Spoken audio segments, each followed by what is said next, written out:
Hello guys, good evening, नमो नमः, नमः संस्कृताय। आप सभी का स्वागत और अभिनंदन है आपके अपने यूट्यूब चैनल यमएस क्लासेस वन में। दोस्तों, आज का जो हमारा प्रश्नोत्तरी है तो स्त्री प्रत्यय पे है। किस पे है दोस्तों? स्त्री प्रत्यय पे है। लेकिन स्त्री प्रत्यय के किस प्रत्यय पे? तो घिस पे है, घिन पे है, ती प्रत्यय, यानी 3 प्रत्यय पे जो है आज हम प्रश्नोत्तरी लेकर उपस्थित हुए हैं। ठीक है, तो प्रश्नोत्तरी स्टार्ट करने से पहले हम थोड़ा सा देख लेते हैं कि जो घिस है और घिन में और जो है ती में हमारा शेष क्या बचता है। ठीक है, तो यहाँ पे हम जो है यदि हम घिस प्रत्यय को देखते हैं तो घिस प्रत्यय जो है इसमें हमारा शेष क्या बचता है। प्रश्नोत्तरी करने से पहले थोड़ा सा हम इसकी जो इत संज्ञा कर लेते हैं। तो यहाँ जो हमारा स है इसका हलंतम सूत्र से इत संज्ञा हो जाएगा। किससे हो जाएगा दोस्तों? हलंतम सूत्र से इत संज्ञा हो जाएगा और तस लोपा से इसका लोप हो जाएगा। और जो है अंगा बचेगा, अंगा की इस संज्ञा जो है लसक तद्धिते से होगा। किससे होगा दोस्तों? लसक तद्धिते सूत्र से, तद्धिते लसक तद्धिते सूत्र से हो जाएगा हमारा अंग की संज्ञा। और हमारा शेष रूप में क्या बचेगा? तो शेष रूप में हमारा बड़ी ई बचेगा। ठीक है, क्या बचेगा? ई हमारा शेष रूप में बचेगा। तो जो भी हम प्रत्यय के अंत में देखेंगे तो हमें जो है बड़ी ई दिखाई देगा। ठीक है, घिस प्रत्यय और डिन प्रत्यय दोनों में जो है हमें बड़ी ई दिखाई देगा। ठीक है, देख लेते एक बार फिर। जैसे घिस की जो है, घिस की इत संज्ञा हमारा हो गया और घिन की इत संज्ञा हो गया। दोनों का हो गया। किससे हुआ? यह दोनों लास्ट वाला जो है हलंतम से हो गया। किससे हो गया दोस्तों? हलंतम सूत्र से हो गया। हलंतम सूत्र से हो गया और तस लोपा से लोप हो गया। इस अंगा का और इस अंगा का दोनों का लसक तद्धिते से हो गया। लसक को लसक को तद्धिते सूत्र से हो गया। और दोनों में क्या बचा? दोनों हमारा जो है बड़ी ई बच गया। ठीक है, यह दोनों में बचा तो हमारा दोनों सूत्र में बड़ी ई दिखाई देगा। ठीक है, लेकिन दोनों को पहचानने का सूत्र अलग है और उसके जो उदाहरण अलग है। ठीक है, तो इसी से जो है प्रश्नोत्तरी समझ में आ जाएगा कि इसका जो है घिन और जो है घिस प्रत्यय का उदाहरण कौन सा है। ठीक है, दूसरा है कि जो ती प्रत्यय हमारा है इसका एक ही एग्जाम्पल है जो परीक्षा में पूछता है। ती प्रत्यय का एक ही एग्जाम्पल है, सूत्र हमारा है ती प्रत्यय का यूनास्ति। क्या है? यूनास्ति एक सूत्र है। ठीक है, यूनास्ति सूत्र में जो है एक शब्द बनता है युवन। युवन प्लस ती मिलकर हमारा क्या बनेगा? तो युवती बनता है। क्या बनता है? युवती। एकमात्र उदाहरण हमारा ती प्रत्यय का, जिसको आप याद कर सकते हैं कि युवती जो है किस प्रत्यय का उदाहरण है? तो यु जो है ती प्रत्यय का उदाहरण है। ठीक है, तो ये हमारा तीनों है। आइए हम लोग जो है तीनों जो है जो हमारा स्त्री प्रत्यय के अंतर्गत घिस, घिन और ती प्रत्यय है, इसी पर हम प्रश्नोत्तरी स्टार्ट करते हैं। तो आइए प्रश्नोत्तरी करिए और जवाब दीजिए कि इसमें कौन सा आपका सही, कितना सही है। ठीक है, किस प्रश्नों जो है कौन से प्रश्न आपको आ रहे हैं। ठीक है, पहला प्रश्न हमारा है गौरी शब्द बना है। गौरी शब्द शब्द किस स्त्री प्रत्यय का उदाहरण है? गौरी हमारा शब्द बना है दोस्तों। ठीक है, तो इसमें हमारा बड़ी ई दिखाई दे रहा है लास्ट में। तो हमारा कौन सा प्रत्यय है? घिस है, घिन है, टाप है कि घिप है? ठीक है, तो यहाँ पे आंसर क्या सही होगा दोस्तों? तो आंसर की तरफ चलते हैं तो आंसर हमारा घिस सही हो जाएगा। क्या सही हो जाएगा? घिस सही है। ठीक है, समस्या ये है कि यदि हमारा घिस, घिन और जो है घिप में तीनों में हमारी बड़ी ई बचता है तो इसमें से गौरी किसका उदाहरण है? ठीक है, किसका जो है कौन से प्रत्यय का गौरी जो है उदाहरण है? घिस का है, घिन का है कि घिप का है? तो हमारा जो है तो यहाँ पे हमारा आंसर तो हमारा घिस हो जाएगा। गौरी जो है घिस प्रत्यय का उदाहरण है। एक सूत्र इसका आता है एक सूत्र के माध्यम से दोस्तों, सिद्ध सिद्ध गौराधिभ्यश्च, यह सूत्र कहता है कि गौरी और जो है सकार इत्यादि से स्टार्ट होने वाले शब्दों के साथ जो है घिस प्रत्यय लगता है। ठीक है, सूत्र के माध्यम से, सूत्र में ही गौर शब्द दिया गया है। गौर शब्द जो हमारा घिस प्रत्यय के अंतर्गत आता है, सिद्ध गौराधिभिश्च। ठीक है, यह सूत्र कहता है कि गौरी और शकार से स्टार्ट होने वाले शब्दों के साथ जो है घिस प्रत्यय लगता है। ठीक है, तो इसीलिए जो है गौरी में जो है घिस प्रत्यय लगा है। कौन सा प्रत्यय लगा है दोस्तों? गौरी में इसीलिए घिस प्रत्यय लगेगा है क्योंकि इसके सूत्र में गौरी इत्यादि के साथ जो है घिस प्रत्यय ही लगेगा। ठीक है, तो हमारा आंसर जो है ये सही है। ठीक है, उम्मीद करती हूँ ये आपको समझ में आया होगा। गौरी जो है हमारा किस प्रत्यय का है? घिस प्रत्यय का है। क्यों है? क्योंकि सूत्र में सिद्ध गौराधिभीश्च, सूत्र के माध्यम से गौरी में घिस प्रत्यय ही लगेगा। तो आप गौरी को याद कर सकते हैं, गौरी में घिस प्रत्यय का प्रयोग किया गया है। ठीक है, तो आंसर हमारा पहले का ए आंसर करेक्ट हो गया। आगे हम दूसरे प्रश्न की तरफ चलते हैं।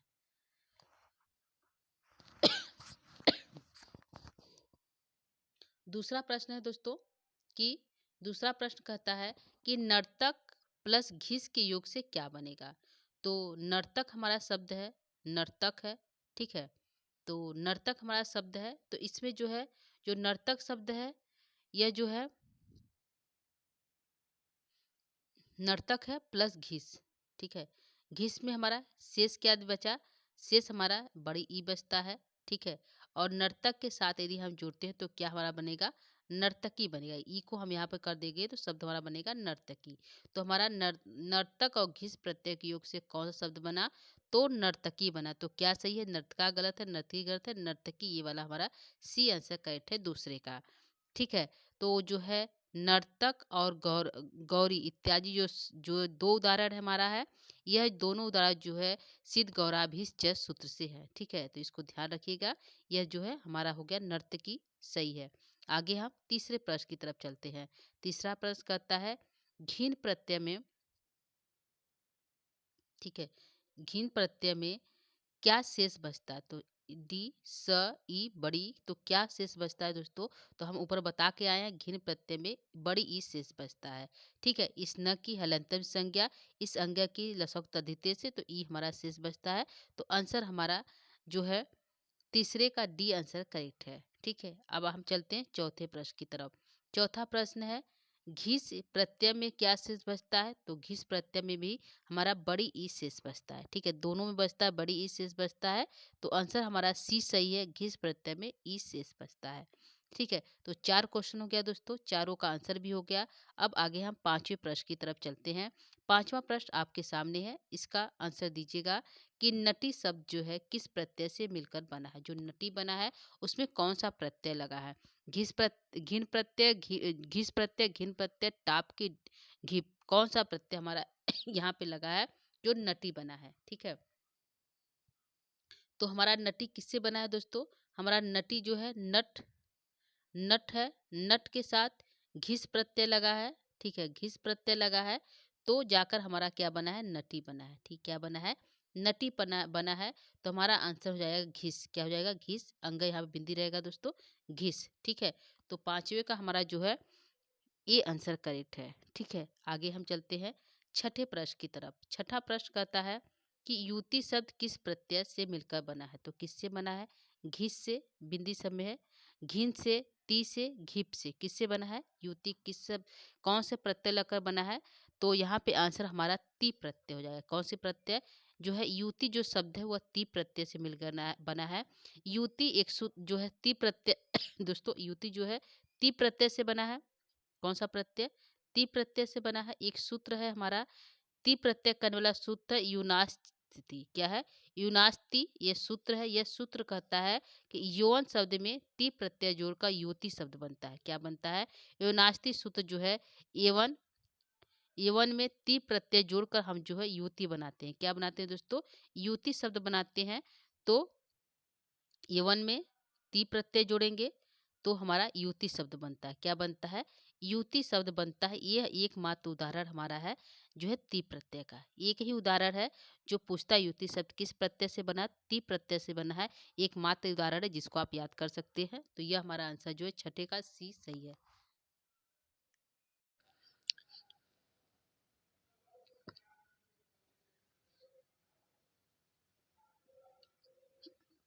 ठीक है दोस्तों, तो यह हमारा युति वाला सही हो गया।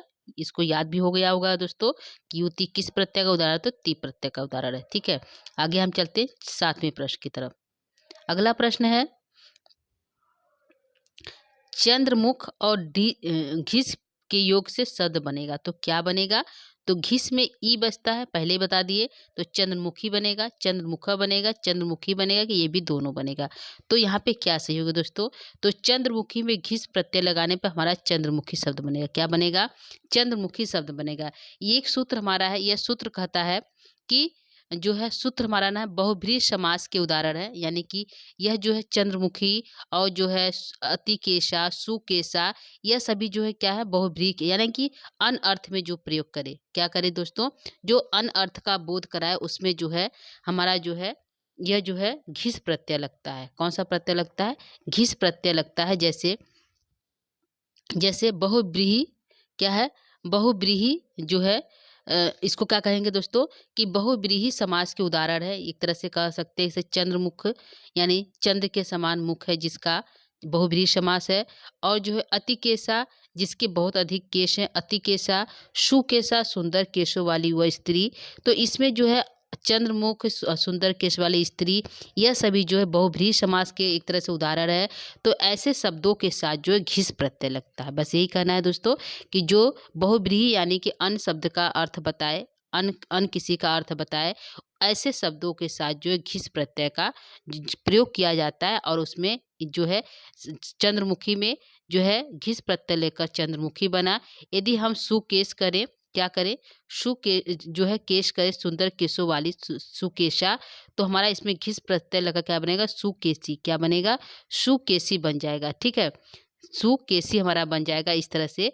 तो यह हमारा हो गया सुंदर केशों वाली वह स्त्री। तो जहाँ पे दोस्तों ऐसे शब्द जो अन्न अन्न का बोध कराए, उसमें घिस प्रत्यय लगकर बनता है हमारा जो है चंद्रमुखी, सुकेशी। ऐसे शब्द में चंद्र जो है घिस प्रत्यय लगता है।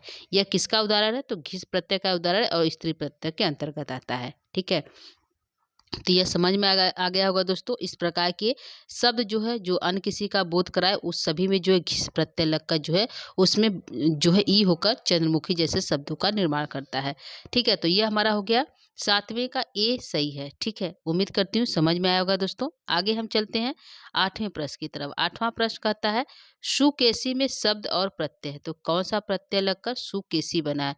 सुकेश धन घिस, सुकेश धन टाप, सुकेश धन घिन और सुकेश धन गिव।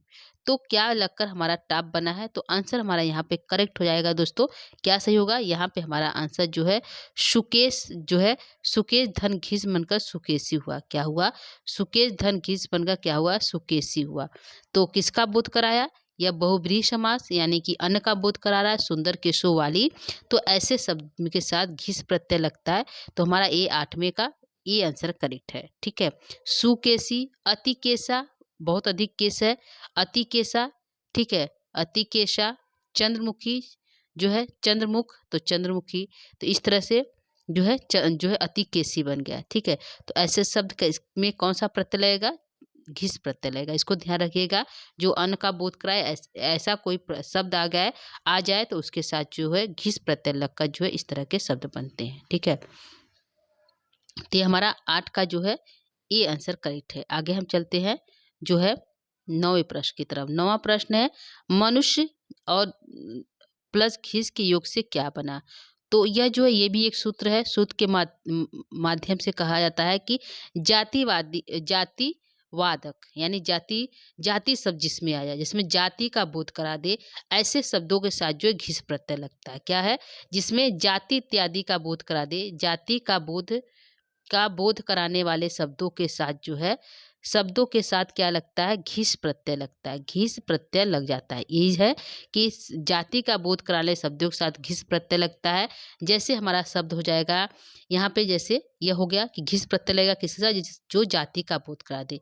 ठीक है, तो हमारा शब्द जैसे बना जो है बनेगा हमारा शब्द जो है मनुष्य। मनुष्य के साथ जो है यहाँ पे न रहेगा दोस्तों, फिर से मनुष्य के साथ घिस प्रत्यय लगेगा तो क्या बनेगा हमारा, क्या बनेगा, तो मनुष्य बनेगा। क्या बनेगा दोस्तों, मनुष्य बनेगा। यह हमारा शब्द जो है बनेगा। तो आंसर इसके हिसाब से हमारा जो है बी सही है। मनुष्य शब्द बना मनुष्य के साथ घिस प्रत्यय लगने पर। ठीक है, उसी प्रकार और यदि हम शब्द ले लेते हैं, जैसे मनुष्य के साथ जो है बन गया मनुष्य धन घिस के साथ मनुष्य। उसी प्रकार यदि हम गंधर्व भी एक जात है दोस्तों। क्या है, गंधर्व भी एक हमारी जात है। यदि इसमें हम घिस प्रत्यय जोड़ेंगे तो क्या बनेगा हमारा, तो इसमें हमारा यदि घिस प्रत्यय जोड़ेंगे तो गंधर्वी बनेगा। क्या बनेगा, गंधर्वी बनेगा। ठीक है, गंधर्वी बनेगा। ठीक है, तो ये हमारा सही जाएगा। इसमें पूछे गंधर्वी में कौन सा प्रत्यय, घिस प्रत्यय। क्यों लगा, क्योंकि जाति इत्यादि का बोध कराता है। ठीक है, चंद्रमुखी में क्यों लगा घिस प्रत्यय, क्योंकि वह जो है अन्य किसी अन्य का बोध करा रहा है, यानी बहुव्रीहि समास का बोध करा रहा है। ऐसे शब्दों के साथ जो घिस प्रत्यय लगेगा। ठीक है, तो हमारा हो गया मनुष्य। मानवी, यदि मानव होता तो मानवी बन जाता। यदि मानव के साथ घिस प्रत्यय तो मानवी। ठीक है, तो इस प्रकार जाति का बोध कराकर हमारा लगा घिस प्रत्यय शब्द बना मनुष्य। ठीक है, तो 9वें का हमारा जो है 9 क्वेश्चन का हमारा जो है बी आंसर करेक्ट है। आगे हम चलते हैं जो है अगले प्रश्न की तरफ, 10वें प्रश्न की तरफ। 10वां प्रश्न है कि सारंगरवी शब्द में किस प्रत्यय का प्रयोग किया गया है। ठीक है, तो टाप प्रत्यय का, घिस प्रत्यय का, घिप प्रत्यय का, घिन प्रत्यय का, कौन सा प्रत्यय का प्रयोग करके सारंगरवी आदि शब्द बना है। ठीक है, तो एक सूत्र हमारा है दोस्तों, सूत्र हमारा क्या कहता है कि सारंगो वाद्यो घिन, क्या है, सारंग्यो सारंगो वाद्यो घिन, यदि ऐसे शब्द आए तो ऐसे शब्दों के साथ घिन प्रत्यय लगेगा। तो सूत्र हमारा है सारंगो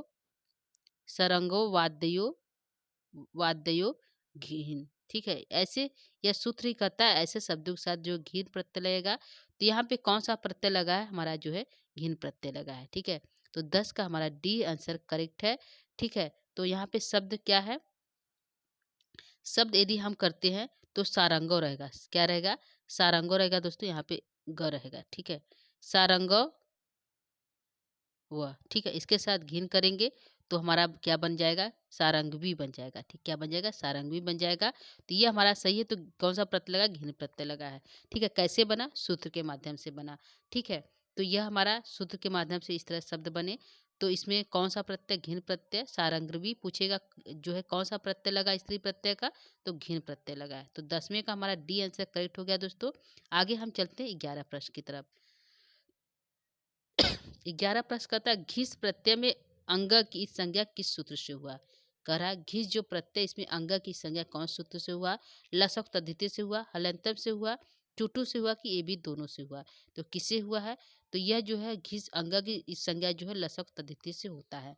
ठीक है, यह सूत्र जो है लसक तद्धित जो करता है ल की करता है, श की करता है और क वर्ग की करता है। क वर्ग के अंतर्गत क ख ग अंग पांचों वर्णों की करता है, ये अकेले मात्र यानी 7 वर्ण की जो है इस संज्ञा करने वाला सूत्र हमारा लसक तद्धित है। तो पूछ रहा अंग की संज्ञा किससे हुआ, तो लसक तद्धित से हुआ। तो आंसर हमारा 11 का ए आंसर करेक्ट है। ठीक है, आगे हम चलते हैं 12 प्रश्न की तरफ। 12वां प्रश्न कर रहा है घिस प्रत्यय में स की संज्ञा किस सूत्र से हुआ, लसक तद्धित से हुआ, हलंतम से हुआ, चोटू से हुआ कि ये भी दोनों से हुआ। तो ऊपर हम बता के आए हैं दोस्तों किससे हुआ, हलंतम से हुआ। किससे हुआ दोस्तों, हलंतम सूत्र से जो है हमारा घिस प्रत्यय में स का जो लास्ट में अंतिम वर्ड की संज्ञा का किससे होता है, हलंतम से। एकमात्र अकेला सूत्र है जो अंतिम वर्ड की इस संज्ञा करता है। ठीक है, तो हमारा आंसर 12 का बी आंसर करेक्ट है दोस्तों। आगे हम चलते हैं 13 प्रश्न की तरफ। 13वां प्रश्न है कि नारी शब्द किस प्रत्यय से बना। यहाँ पे किस रहेगा, ठीक है, किस प्रत्यय से बना है। तो निर्धन घिन से बना है, नरधन घिन से बना है कि नरधन ढिस से बना है कि ये भी दोनों बना है। तो यहाँ पे हमारा आंसर क्या सही होगा दोस्तों, यहाँ पे हमारा आंसर सही होगा, एक सूत्र हमारा है, ये दोनों के लिए एक सूत्र है। सूत्र कहता है निर्नर, क्या है, निर्नर्यो नर्योर वृद्धि, क्या है, निर्नर्योद वृद्धिश्च। ठीक है, वृद्धिश्च, यह सूत्र कहता है कि नृ आए, नृ शब्द आए या नर शब्द आए। क्या कर रहा है, नृ शब्द आए या नर शब्द आए, उसके पहले जो है यदि आ रहा है तो उस को हम वृद्धि कर देंगे। क्या कर देंगे, उस को हम वृद्धि कर देंगे यानी आ कर देंगे। ठीक है, सही दोस्तों, 1 मिनट।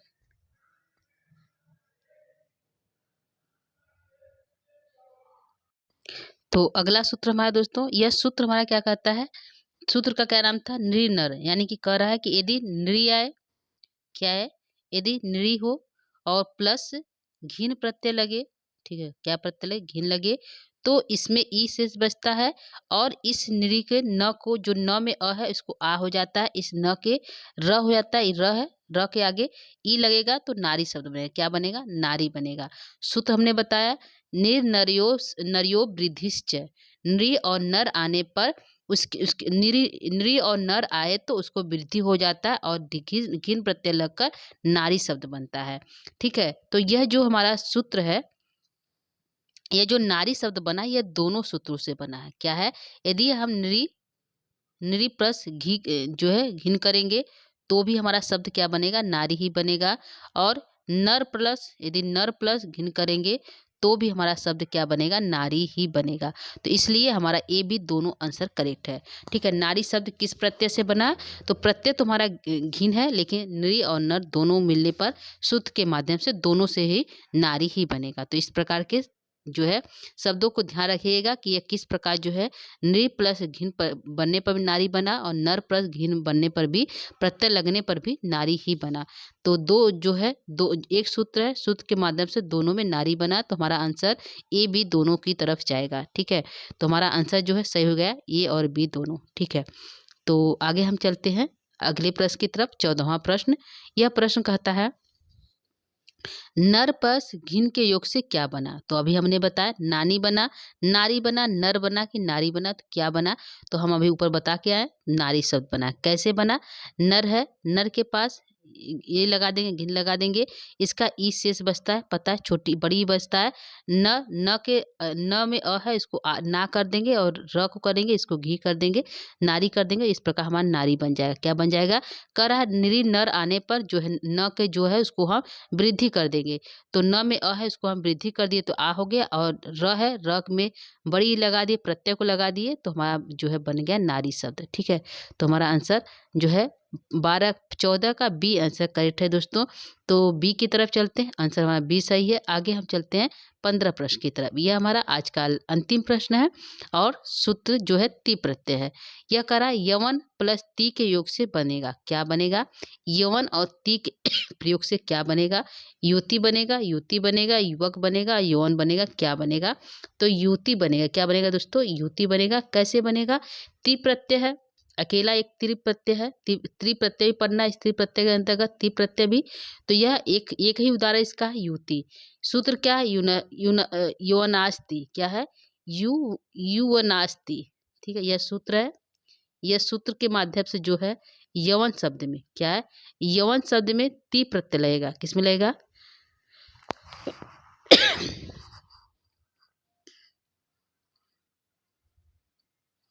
यवन, यवन शब्द में ती प्रत्यय लगे पर हमारा शब्द जो बनेगा युति बनेगा। क्या बनेगा, युवती शब्द बनेगा। ठीक है, यवन शब्द में युवती बनेगा हमारा यहाँ पे। ठीक है, तो युवती बना, यवन शब्द के, यवन शब्द में ती प्रत्यय लगाए पर हमारा शब्द क्या बना, युवती बना। तो आंसर हमारा जो है 15 का ए की तरफ जाएगा। ए आंसर करेक्ट है हमारा जो है ती प्रत्यय का। ठीक है, तो एक मात्र उदाहरण है ती प्रत्यय का, इसलिए इसको ध्यान रखिएगा। यवन शब्द से ती प्रत्यय लगाकर युवती बना। ठीक है,